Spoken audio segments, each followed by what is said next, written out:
नमस्कार। आज स्वतंत्रता दिवस के अवसर पर सभी भारतीयों को हार्दिक शुभकामनाएं। आज मैं डॉक्टर चौबे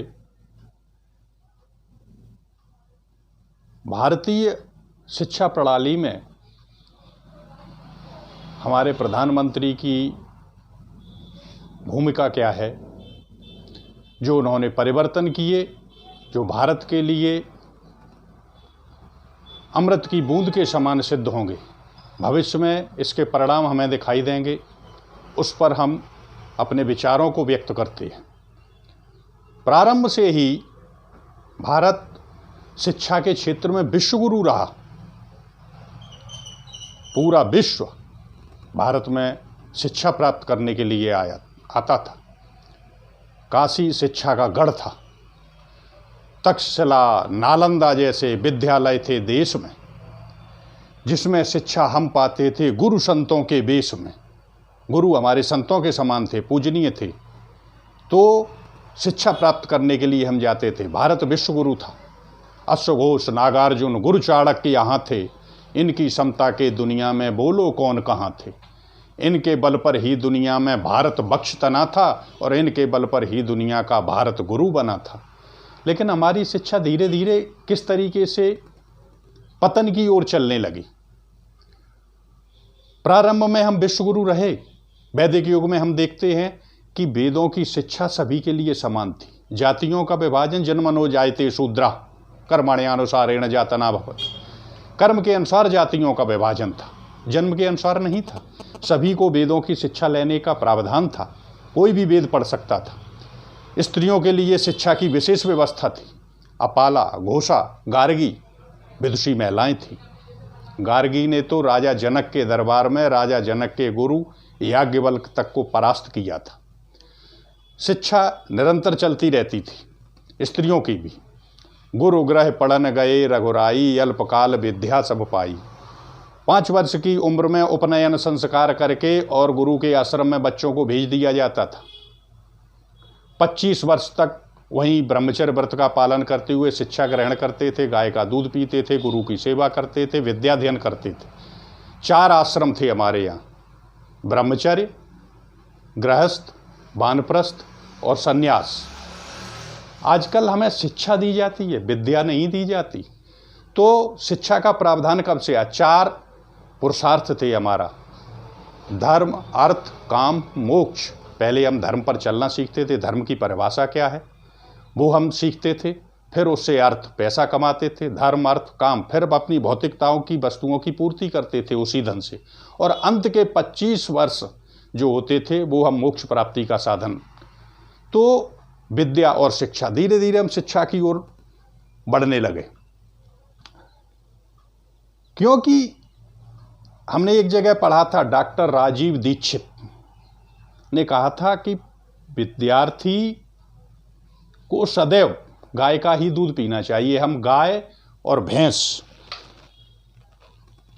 में अंतर नहीं समझते। गाय और पृथ्वी दोनों को डॉक्टर राजीव दीक्षित ने कहा है कि माँ कहा जाता है। भैंस को हम माँ क्यों नहीं कहते? क्योंकि पृथ्वी के गर्भ में कितने मिनरल्स निकलते हैं। गाय के दूध में 20 मिनरल्स होते हैं।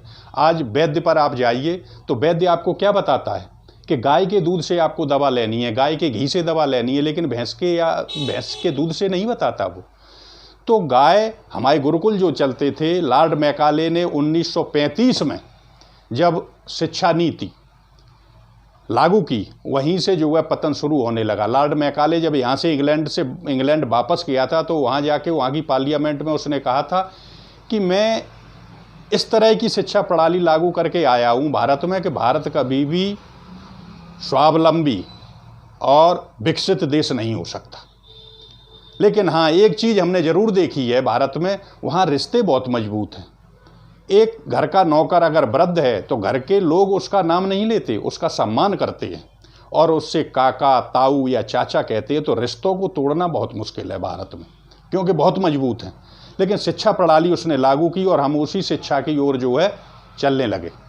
तो हुआ ये कि हम आए, हमारे देश में भारतीय सभ्यता और संस्कृति के साथ साथ पश्चिमी सभ्यता जो है धीरे धीरे विकसित होने लगी। और गाय जो हमारे आश्रम बंद करवा दिए गए, हमारे गुरुकुल चलते थे उन्हें बंद करवा दिया गया, गुरुकुल को लिए जो चंदा दिया जाता था उन्हें बंद करवा दिया गया। गाय गौशालाएं खुली थी, गौशालाओं के लिए भूसा या दाना जो भी कुछ देता था वो बंद करवा दिया गया। इससे भारतीयों के स्वास्थ्य खराब होने लगे, चाय की आदत डलवा दी गई। तो धीरे धीरे भारत में जो है पतन होने लगा। सभ्यता और संस्कृति, पश्चिमी सभ्यता और संस्कृति जो है तेजी के साथ बढ़ने लगी।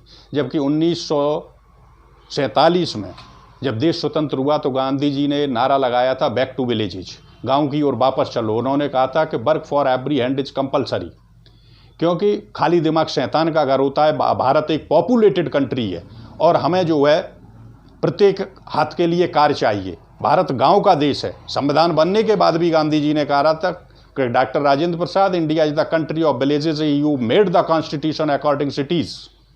भारत 80% जनता गांव में रहती है, लेकिन उनकी बातों पर ध्यान नहीं दिया गया।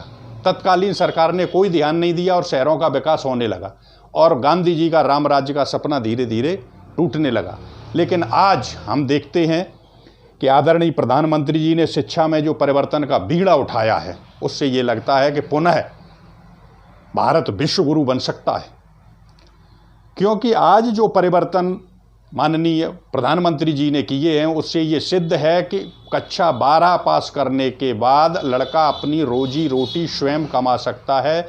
उस विद्यार्थी को नौकरी के लिए दर दर भटकना नहीं पड़ेगा और अब हर विद्यार्थी को विद्यालय जाना पड़ेगा और प्रत्येक अध्यापक को वहाँ शिक्षा देनी पड़ेगी।